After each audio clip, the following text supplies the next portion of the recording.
বৃষ্টি বাদলের দিনে সাপ পোকামাকড় বাড়ির চারপাশে দেখেই তো ডর লাগতাই।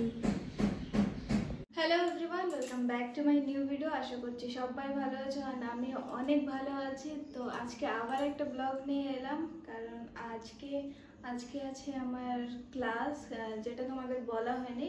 তো আমি কদিন ধরে মেকআপ শিখছি আর কি, মেকআপ ক্লাসে জয়েন হয়েছি। তো প্রায় 5-6 দিন হয়েছে, তো কোনো ব্লগ করা হয়নি, তাই ভাবলাম আজকে ব্লগ করি। তো আজকে ক্লাসটা আমাদের যেহেতু প্রতিদিন স্টুডিওতেই হয়, তো আজকে আমাদের বাড়িতে হচ্ছে কিছু সমস্যার কারণে, তাই ভাবলাম একটু ব্লগ করে তোমাদের সাথে শেয়ার করি কতদূর শিখলাম আর কি আর কি করতে পারি। তাই তোমাদের আজকে সেটাই শেয়ার করার জন্য ব্লগটা করলাম। তো তবে তোমরা ব্লগটা স্কিপ না করে পুরো ব্লগটা স্কিপ না করে পুরো ব্লগটা দেখো, কি হচ্ছে না হচ্ছে, সারাদিন কি করছি না করছি সব শেয়ার করব। আর এখন আমি রান্না বসিয়ে দিয়েছি, রান্না প্রায় হয়ে গেছে, কারণ বাকি স্টুডেন্ট আসছে, কজন স্টুডেন্ট আসছে আর আমাদের দাদা এখনো আসতে বাকি আছে। তো ও আসলে তোমাদের সাথে শেয়ার করছি কে শেখাচ্ছে আর কার কাছে শিখছি আর কে শিখছে। তো তোমরা পুরো ব্লগটা কন্টিনিউ করো। তো গাইস, রান্না বসিয়ে দিয়েছি, ডাল ভাত আর আলু ভাজা বানাচ্ছি। আলু ভাজাটা শুধু কেটে রাখলাম আর ধুয়ে রাখছি, বড়ি বানাবো। তারপর রান্নাবান্না শেষ করার পর এখানে আমি ক্লাসে বসে পড়ছি, আর এখানে দাদাও চলে আসছিল। আর দেখতে পাচ্ছ আমাদেরকে শেখাচ্ছে আর কি দাদা। এখানে আমাদের কলকা শেখাচ্ছে। আমরা যার কাছে মেকআপ শিখি ও আমাদের মানে কলকা, শাড়ি পরা, মেকআপ মানে সব কিছু একেবারে শিখিয়ে দেয়। আর এই দুটো ডিজাইন দেখতে পাচ্ছ, এটা আমি নিজে করেছি না দেখে। আর এখানে আমরা সবাই বসে বসে শিখছি আর কি। তো এখন আমাদের বাড়িতেই হয় ক্লাস, আগে স্টুডিওতে হতো। তো আমি বলতাম যে এখানেই করো, এখানে একটু সুবিধা হয়। তো তারপর কলকা ডিজাইন করার পর আমাদের শাড়ি ড্রপিং শেখাচ্ছে আর শাড়ি কিভাবে পরায় সেগুলো শেখাচ্ছে।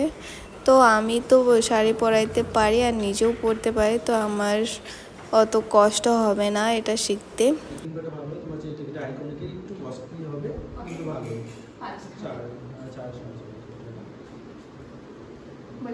এখানে তোমার হচ্ছে অন করে এই সুইচটা ধরে এটা সুইচটা অন করতে হয়। এখানে অনেক টেম্পারেচার আছে, তারপর লাস্ট টেম্পারেচার 230। তোমার নর্মাল টেম্পারেচার যখন কাজ করবে তখন তোমরা 180 দেবে বা 150 দেবে, 150। যখন খুব তোমাদের তাড়াহুড়ো হচ্ছে বা কিছু, তখন 280 দেবে বা 230 দেবে।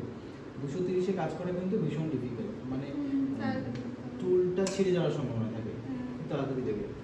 সেক্ষেত্রে টেম্পারেচার কালকে পর্যন্ত থাকবে, এই যতক্ষণ ধুবে না আর ধুবই না কালকে আমি চুল বলে ওটা রাখার সব।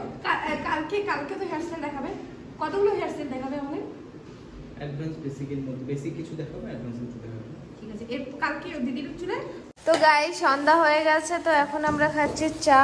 সন্ধ্যা হয়েছে আর বাইরে এমন বৃষ্টি হচ্ছে কি বলবো। কারেন্ট চলে গেছে, ওই যে বাইরে দেখতে পাচ্ছি একটু একটু আলো আছে।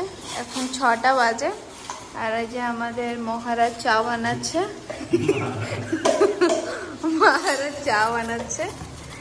তো পরে মেকআপ ক্লাসের পরে তো আর কোনো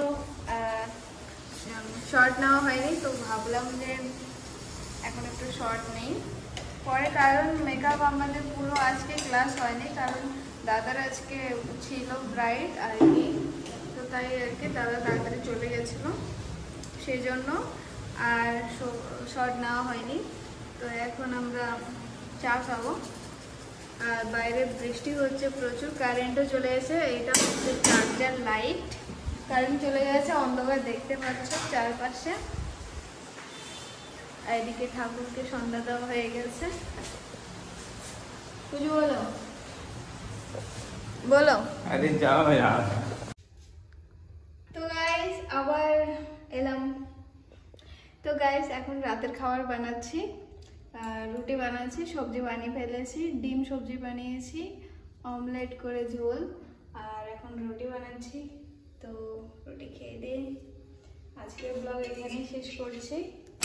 দেখা হবে খুব তাড়াতাড়ি নেক্সট ব্লগে। আমি রুটি বানাইতে পারি না। দেখো ফুলকো ফুলকো রুটি হয়ে গেছে। তো গাইস আজকে ব্লগ এখানে শেষ করছি, দেখা হবে খুব তাড়াতাড়ি নেক্সট ব্লগে। সবাই ভালো থাকবেন, সুস্থ থাকবেন। আমরাও রুটি টুটি বানিয়ে খাওয়া দাওয়া করি, অনেক রাত হয়ে গেছে, প্রায় 10টা 11টা বাজতে চলছে। তো আজকে ব্লগ এইখানেই, সবাই ভালো থেকো, সুস্থ থেকো, দেখা হচ্ছে নেক্সট ব্লগে।